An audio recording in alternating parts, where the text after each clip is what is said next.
Hello class. Previous lecture में हमने पढ़े थे काइनेमैटिक्स, है ना। आज की क्लास में डिस्कस करेंगे kinetics. Kinetics studies the force that produce और रेसिस्ट मूवमेंट। ठीक है, पिछली क्लास में हमने जो है काइनेमैटिक्स पढ़ा था, जैसा कि आपको पता है। ठीक है, तो काइनेमैटिक्स में क्या है, काइनेमैटिक्स में हम सिर्फ मूवमेंट को देखते हैं, है ना। लेकिन आज हम क्या पढ़ेंगे, काइनेटिक्स पढ़ेंगे। तो काइनेटिक्स हमें बताता है कि मूवमेंट के पीछे कौन सी फोर्स काम कर रही है, यानी अगर कोई मूवमेंट हो रही है तो उस मूवमेंट का रीज़न क्या है, ये काइनेटिक्स बताता है। ठीक है, डेफिनेशन लिखा हुआ है, kinetics studies the forces that produce और रेसिस्ट मूवमेंट। काइनेटिक्स में हम उन फोर्सेस का स्टडी करते हैं जो मूवमेंट करवाती हैं। ठीक है, मतलब मूवमेंट करवाती यानी कि प्रोड्यूस, या मूवमेंट को रोकती है, यह आपका है रेजिस्ट। ठीक है, तो सिंपली अगर हम समझें कि क्या है, तो मूवमेंट क्यों है, किस फोर्स की वजह से हुई, कितनी फोर्स लगी, ये सब काइनेटिक्स में पढ़ते हैं। ठीक है देखो,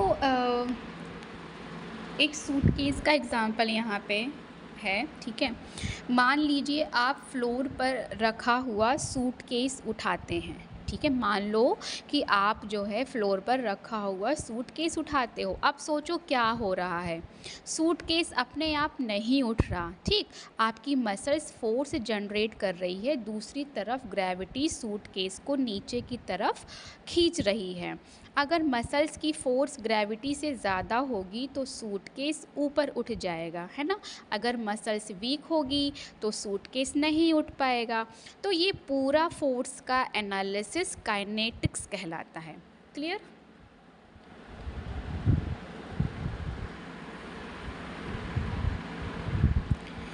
फोर्सेस इन काइनेटिक्स। अब देखते हैं हम कि मूवमेंट के टाइम कौन कौन सी फोर्सेस काम करती है। फर्स्ट है मसल फोर्स, ग्रेविटी, फ्रिक्शन। ठीक है, यही सब है। तो फर्स्ट क्या है, मसल फोर्स। ये फोर्स मसल्स जनरेट करती है। ठीक है, इसी फोर्स की वजह से बॉडी मूव करती है। जैसे जब आप बॉटल उठाते हैं तो बाइसेप्स मसल कॉन्ट्रैक्ट होती है और फोर्स बनाती है। ठीक है, अगर मसल्स फोर्स ना बनाए तो मूवमेंट ही नहीं होगी। फिर क्या है आपका ग्रेविटी। ग्रेविटी एक नेचुरल फोर्स है जो हर ऑब्जेक्ट को नीचे की तरफ खींचती है। ठीक है, जैसे अगर आप बॉल को ऊपर फेंकते हैं तो वो वापस नीचे आ जाती है। ठीक है, ये ग्रेविटी की वजह से होता है ना। फिजियोथेरेपी में पेशेंट को एक्सरसाइज कराते टाइम ग्रेविटी को हमेशा ध्यान में रखा जाता है। फिर है आपका ग्राउंड रिएक्शन फोर्स। इसको शॉर्ट में आप लोग बोल सकते हो GRF। ठीक है, ग्राउंड रिएक्शन फोर्स।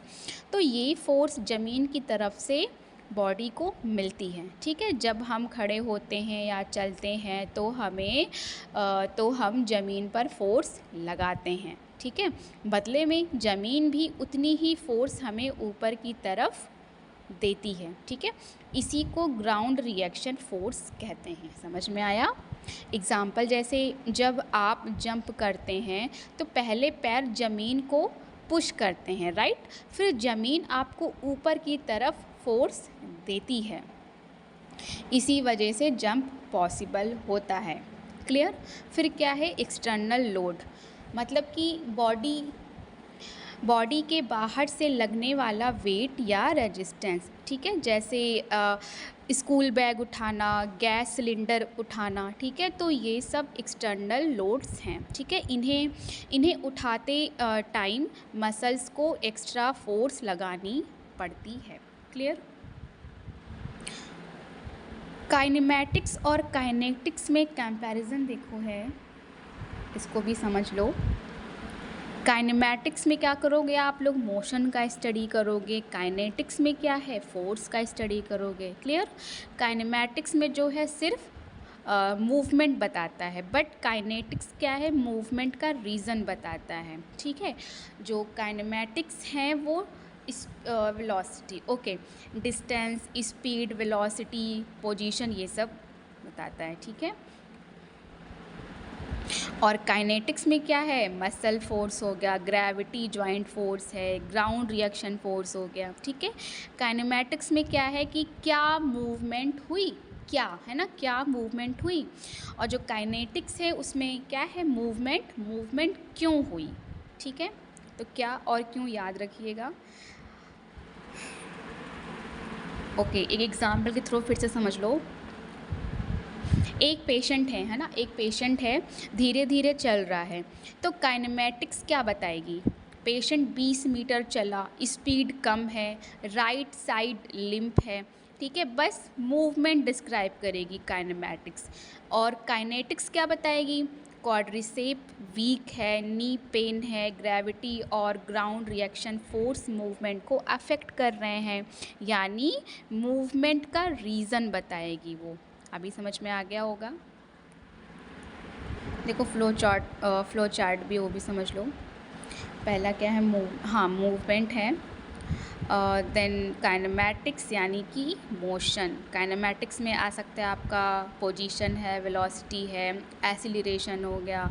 और काइनेटिक्स यानी क्या है, यहाँ पे फोर्सेस, इसमें मसल फोर्स हो गए, ग्रेविटी है, जॉइंट फोर्सेस हो गए। ठीक है। सोचिए कि एग्ज़ाम्पल बता रही हूँ, सोचो एक स्टूडेंट जो है 10 केजी का स्कूल बैग उठाता है। ठीक है। तो काइनेमैटिक्स बोलेगी कि स्टूडेंट ने बैग उठाया, कितनी स्पीड से उठाया, कितनी हाइट तक उठाया। और काइनेटिक्स क्या बोलेगी कि मसल ने कितनी फोर्स लगाई, मसल्स ने कितनी फोर्स लगाई, ग्रेविटी कितनी फोर्स से बैग को नीचे खींच रही थी। ठीक है। अगर मसल्स वीक होती तो बैग नहीं उठ पाता। क्लियर। ओके। तो काइनेटिक्स का मतलब है मूवमेंट के पीछे का रीज़न समझना। ठीक है। जब भी हमारी बॉडी मूव करती है, मसल्स फोर्स जनरेट करती है, साथ ही ग्रेविटी, ग्राउंड रिएक्शन फोर्स और एक्सटर्नल लोड भी बॉडी पर काम करते हैं, है ना। इन सब फोर्सेस का स्टडी काइनेटिक्स कहलाता है। इसीलिए काइनेमैटिक्स हमें बताती है कि मूवमेंट कैसे हुई, जबकि काइनेटिक्स हमें बताती है कि मूवमेंट क्यों हुई और उसमें कौन कौन सी फोर्सेस इन्वॉल्व हुई। अभी कंफ्यूज मत होना। ठीक है। काइनेमैटिक्स मतलब क्या हो गया कि क्या मूवमेंट हुई, है ना, व्हाट हैपन। और जो काइनेटिक्स हैं वो मतलब क्या है कि मूवमेंट क्यों हुई, वाई इट हैपन। ठीक है। सो यहाँ तक क्लियर हो गया होगा। नेक्स्ट है टाइप्स ऑफ मोशन। इसको भी हम अच्छे से डिटेल में पढ़ेंगे। ठीक है। आपको सब समझ में आ जाएगा। तो स्टूडेंट्स ये बताओ, मोशन का मतलब क्या होता है। मोशन का मतलब होता है मूवमेंट। ठीक है। मोशन का मतलब होता है मूवमेंट। जब हमारी बॉडी या बॉडी का कोई पार्ट एक प्लेस से दूसरी प्लेस मूव करता है, उसे मोशन कहते हैं। ठीक है। बायोमैकेनिक्स में मूवमेंट को मेनली 3 टाइप में डिवाइड किया गया है। लीनियर मोशन है, और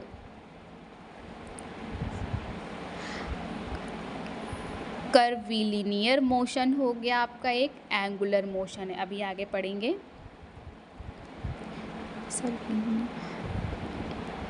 सर्विलिनियर या फिर कर्विलिनियर, ठीक है, जैसे प्रोनाउंस कर लो। ठीक है। एक एक करके हम अच्छे से समझते हैं। फर्स्ट क्या है, लीनियर मोशन, यानी कि straight line motion. Entire body moves in one direction. Okay. देखो, लीनियर मोशन वो मूवमेंट है जिसमें बॉडी या जिसमें बॉडी का कोई पार्ट सीधी लाइन में मूव करता है, स्ट्रेट लाइन में मूव करता है। ठीक है, इस मूवमेंट में बॉडी एक ही डायरेक्शन में आगे या पीछे मूव करती है। ठीक है, मूवमेंट के टाइम बॉडी के सभी पॉइंट्स सेम डिस्टेंस और सेम डायरेक्शन में मूव करते हैं। ठीक है, एग्जाम्पल है walking in a straight line. ठीक है, अगर एक पर्सन है, ठीक है, अगर एक पर्सन सीधी रोड पर वॉक कर रहा है, वो ना लेफ़्ट जा रहा है और ना राइट, सिर्फ सीधा चल रहा है, तो ये क्या है? ये लीनियर मोशन है।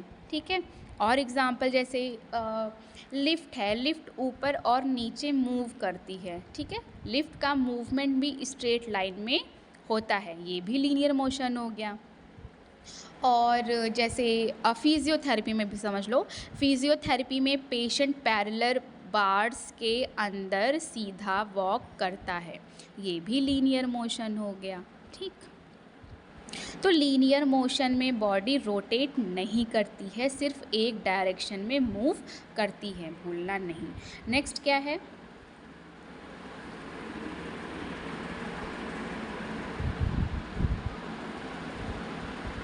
Angular motion, movement occur around a joint. Okay, angular motion वो मूवमेंट है जिसमें बॉडी या बॉडी का कोई पार्ट एक फिक्स्ड पॉइंट के अराउंड रोटेट करता है। फिक्स्ड पॉइंट यानी कि एक्सिस। ठीक है, एंगुलर मोशन वो मूवमेंट है जिसमें बॉडी या बॉडी का कोई पार्ट एक फिक्स्ड पॉइंट के अराउंड रोटेट करता है, यानी मूवमेंट सर्कल है। ठीक है, सर्कल या आर्क में होती है। ठीक है, एग्जाम्पल है यहाँ पे एल्बो फ्लेक्शन। ओके, देखो एल्बो को क्या है? एल्बो को बेंड करना। फोर आर्म एल्बो जॉइंट के अराउंड रोटेट करता है। ठीक है, ये एंगुलर मोशन है। और एग्जाम्पल जैसे शोल्डर से आर्म को ऊपर उठाना। ठीक है, तो आर्म शोल्डर जॉइंट के अराउंड रोटेट करता है, ये क्या है? ये भी एंगुलर मोशन है। और जैसे आपका हो गया नी, है ना, नी को बेंड और स्ट्रेट करना, तो लोअर लेग नी जॉइंट के अराउंड रोटेट करता है, ये भी एंगुलर मोशन है। क्लियर? तो लीनियर मोशन क्या है? ट्रेन सीधी ट्रैक पर चल रही है। ठीक है, और एंगुलर मोशन क्या हो गया? डोर खोलना, डोर अपने हिंग्स के अराउंड रोटेट करता है। ठीक, नेक्स्ट है रोटेशनल मोशन।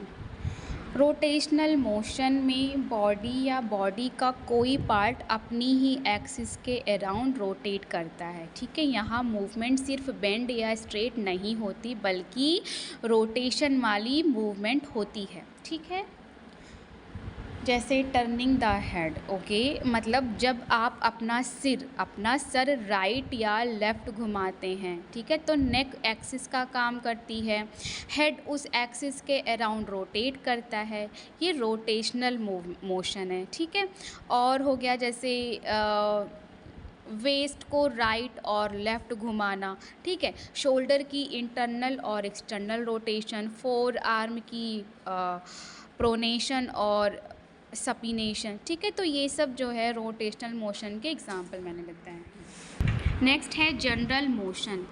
जनरल मोशन मतलब क्या है? लीनियर मोशन और एंगुलर मोशन का कॉम्बिनेशन। ठीक, तो ह्यूमन बॉडी में ज़्यादातर मूवमेंट सिर्फ एक टाइप की नहीं होती है ना, एक ही मूवमेंट में लीनियर और एंगुलर दोनों मोशन होते हैं, इसी कॉम्बिनेशन को जनरल मोशन कहते हैं। ठीक है, यहाँ पे देखो एग्जांपल दिया है, वॉकिंग में क्या है? Legs rotate, body move forward. Okay, देखो जब हम वॉक करते हैं तो पूरी बॉडी आगे मूव करती है, ये आपका हो गया लीनियर मोशन। ठीक है, लेग्स हिप और नी जॉइंट के अराउंड रोटेट करते हैं, ये आपका हो गया एंगुलर मोशन।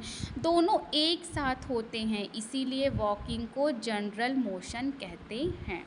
ठीक है, और भी रनिंग में ले लो, तो रनिंग में भी क्या है? बॉडी आगे मूव करती है, आर्म और लेग जॉइंट के अराउंड रोटेट करते हैं, इसीलिए रनिंग भी जनरल मोशन है। क्लियर?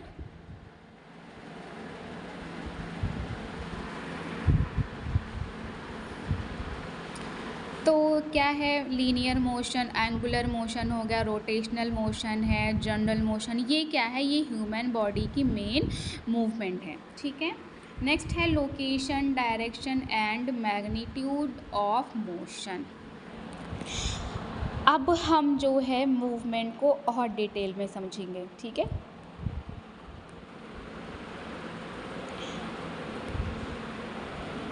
तो मूवमेंट को डिस्क्राइब करने के लिए 3 चीज़ इम्पॉर्टेंट होती है। क्या क्या? Location, direction, magnitude. ठीक है, फर्स्ट है लोकेशन ऑफ मोशन। देखो डेफिनेशन समझो, लोकेशन का मतलब है movement, where the movement occurs. हाँ, लोकेशन का मतलब है मूवमेंट बॉडी के किस पार्ट या किस जॉइंट में हो रही है, यानी मूवमेंट कहाँ हो रही है। ठीक है, जैसे अगर पेशेंट आर्म रेज कर रहा है तो मूवमेंट शोल्डर जॉइंट में हो रही है। अगर पेशेंट नी बेंड कर रहा है तो मूवमेंट नी जॉइंट में हो रही है। ठीक है, अगर पेशेंट नेक घुमाता है तो मूवमेंट सर्वाइकल स्पाइन में हो रही है। ठीक है,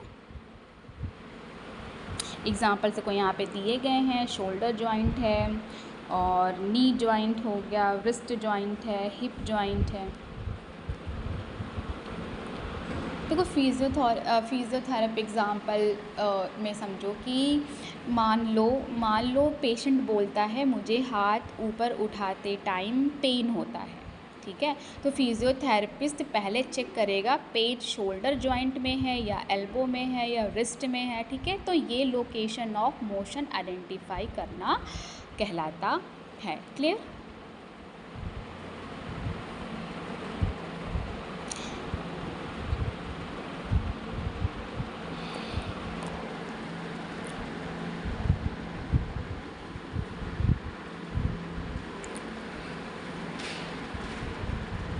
लोकेशन मतलब क्या यहाँ पे होता है, मूवमेंट कहाँ हो रही है।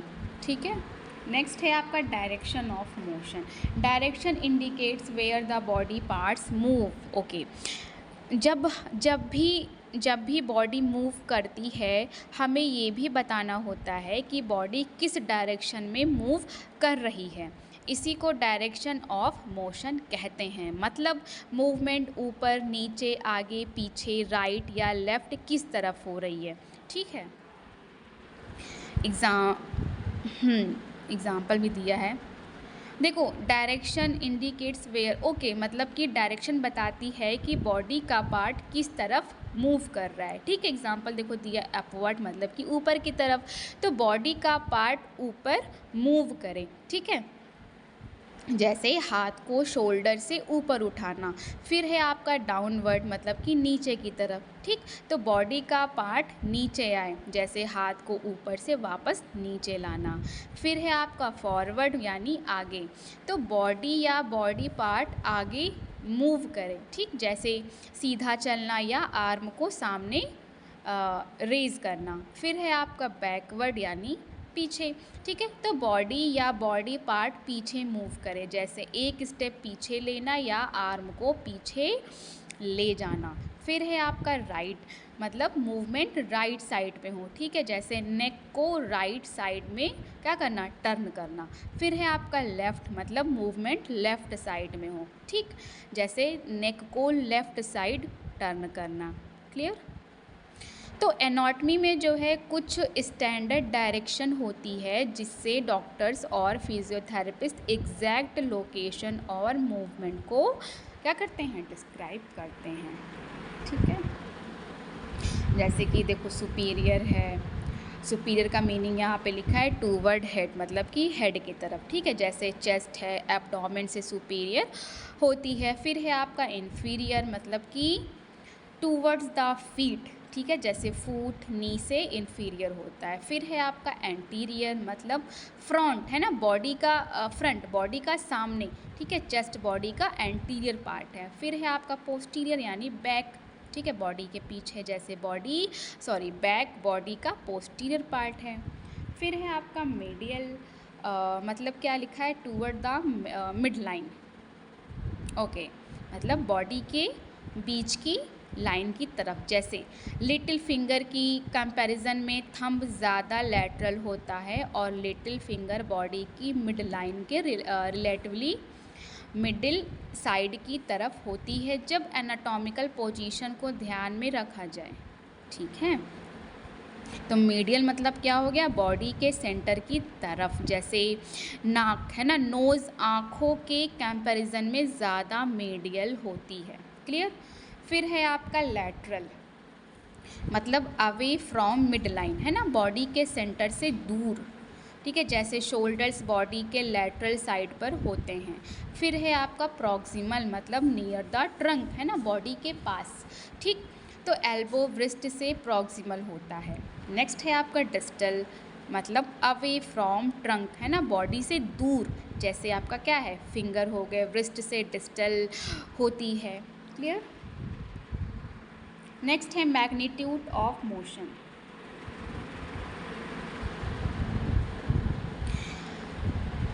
Magnitude means how much movement occur. देखो समझो, सिर्फ मूवमेंट होना ही इम्पॉर्टेंट नहीं है ना, ये भी इम्पॉर्टेंट है कि मूवमेंट कितनी हुई, इसी को मैग्नीट्यूड ऑफ मोशन कहते हैं। ठीक है, मतलब यहाँ पे लिखा है magnitude means how much movement occurs, मतलब जॉइंट कितने डिग्री तक मूव हुआ। ठीक है, it means it is measured as the range of motion in degrees using a goniometer.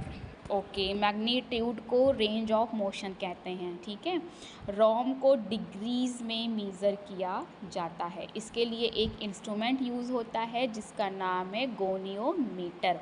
Goniometer क्या है, इसको भी समझ लो। तो गोनियोमीटर क्या है, ये एक मेजरिंग इंस्ट्रूमेंट है जो बताता है कि जॉइंट कितने डिग्री तक मूव हुआ। ठीक है, फिजियोथेरेपिस्ट इसी से ROM इसी से रोम मेज़र करता है। जैसे शोल्डर फ्लेक्सन है 180 डिग्री। ओके, मतलब शोल्डर को पूरी तरह ऊपर उठाया गया। एल्बो फ्लेक्शन है 150 डिग्री, मतलब कि एल्बो को बेंड करने पर लगभग 150 डिग्री मूवमेंट होती है। नी फ्लेक्शन मतलब नी फ्लेक्शन कितना है 135 डिग्री, मतलब नी को फोल्ड करने पर लगभग 135 डिग्री मूवमेंट होती है। फिर है आपका हिप फ्लेक्शन, कितना है 20 डिग्री। हाँ, मतलब पैर को, पंजे को ऊपर की तरफ उठाना। एंकल प्लांटर फ्लेक्शन, ये है आपका 50 डिग्री, मतलब पैर के पंजे को नीचे की तरफ क्या करना, पॉइंट करना। ठीक है, मान लो एक पेशेंट की शोल्डर सर्जरी हुई है। नॉर्मल शोल्डर फ्लेक्शन 180 डिग्री होती है, लेकिन पेशेंट सिर्फ 90 डिग्री तक ही हाथ उठा पा रहा है। तो फिजियोथेरेपिस्ट गोनियोमीटर से रोम मेज़र करेगा और एक्सरसाइज देगा। धीरे धीरे रोम इम्प्रूव होकर 180 डिग्री के पास पहुंच जाएगी। ठीक, अभी कंफ्यूज नहीं होना। तो डायरेक्शन का मतलब क्या है, मूवमेंट किस तरफ हो रही है। सुपीरियर का मतलब क्या है, हेड की तरफ, और इन्फीरियर मतलब क्या है, फीट की तरफ। एंटीरियर मतलब क्या है, फ्रंट। पोस्टीरियर मतलब है बैक। मेडियल मतलब है बॉडी के सेंटर की तरफ। लैटरल मतलब है बॉडी के सेंटर से दूर। प्रॉक्सिमल का मतलब क्या है, ट्रंक के पास। डिस्टल का मतलब है ट्रंक से दूर। और मैग्नीट्यूड यानी कि रोम का मतलब है जितना जॉइंट कितना मूव हुआ। ठीक, तो मूवमेंट को डिस्क्राइब करने के लिए 3 चीज़ें बहुत इंपॉर्टेंट होती है। क्या क्या, लोकेशन, डायरेक्शन और मैग्नीट्यूड। लोकेशन बताती है मूवमेंट किस जॉइंट में हो रही है, डायरेक्शन बताती है मूवमेंट किस तरफ हो रही है, और मैग्नीट्यूड बताती है जॉइंट कितनी डिग्री तक मूव हुआ। ठीक है, फिजियोथेरेपी में रोम को गोनियोमीटर से मेज़र किया जाता है, जिससे पेशेंट की प्रोग्रेस को एक्यूरेटली असेस किया जा सकता है। ठीक है, तो आज की क्लास हम यहीं तक रखते हैं। नेक्स्ट क्लास में हम डिस्कस करेंगे clinical applications of biomechanics. Okay. ठीक है क्लास, थैंक यू।